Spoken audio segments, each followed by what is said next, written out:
একাডেমিতে আপনাদের সকলকে স্বাগত। বন্ধুরা, আজকে আমরা কমলালেবুর উপকারিতা ও অপকারিতা সম্পর্কে জানব। এটি কিভাবে খেতে হয় বা কখন খেতে হয়, এর পরিমাণ কত খেতে হয় তাও জানব।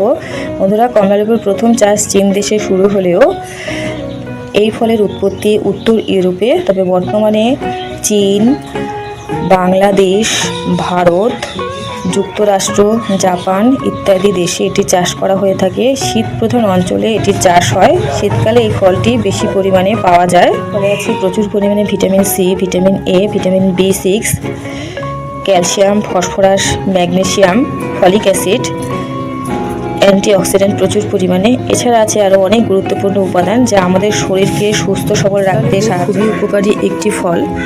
এতে আছে প্রচুর পরিমাণে ভিটামিন সি, যা স্কারভি রোগ প্রতিহত করে, আমাদের ত্বক ভালো রাখে, শরীরের রোগ প্রতিরোধ ক্ষমতা বাড়িয়ে তোলে।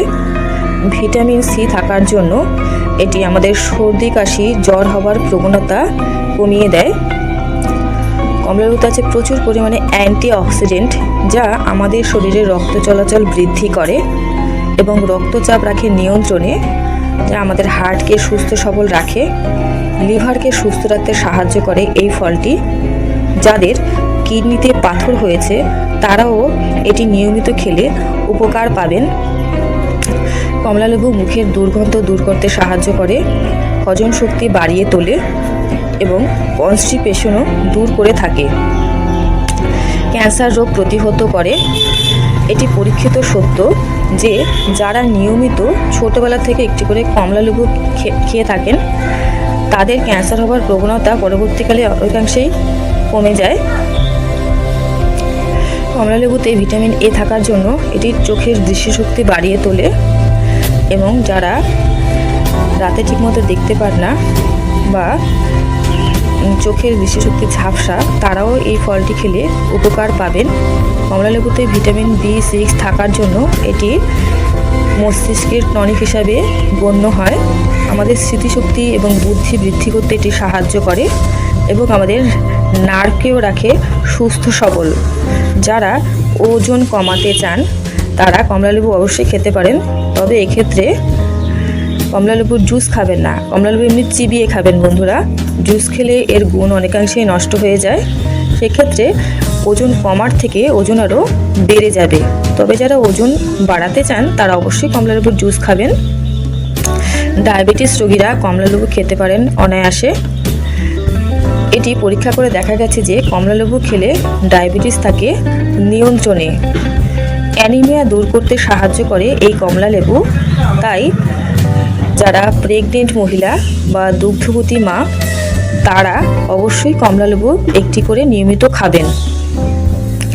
বন্ধুরা, কমলালেবু নিয়মিত যদি খাওয়া হয় তাহলে আমাদের ত্বকের বুড়িয়ে যাওয়া ভাবটি কমে যাবে, কারণ কমলালেবুতে আছে কোলাজেন যা আমাদের ত্বকের তারুণ্যতা বজায় রাখতে সাহায্য করে।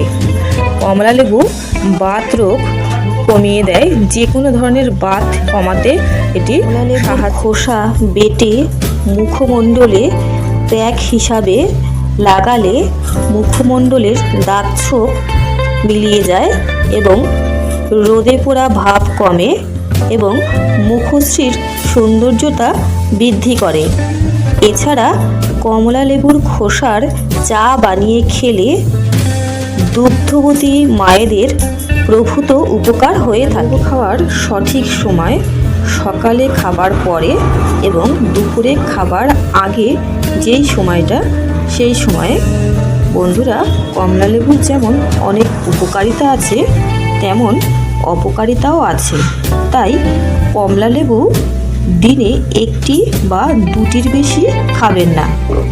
বন্ধুরা, কমলালেবু খালি পেটে কখনোই খাবেন না এবং কমলালেবু দুগ্ধবতী মায়েরা বা প্রেগনেন্ট মায়েরা বেশি পরিমাণে খাবেন না, তাতে অনেক সমস্যা দেখা দিতে পারে।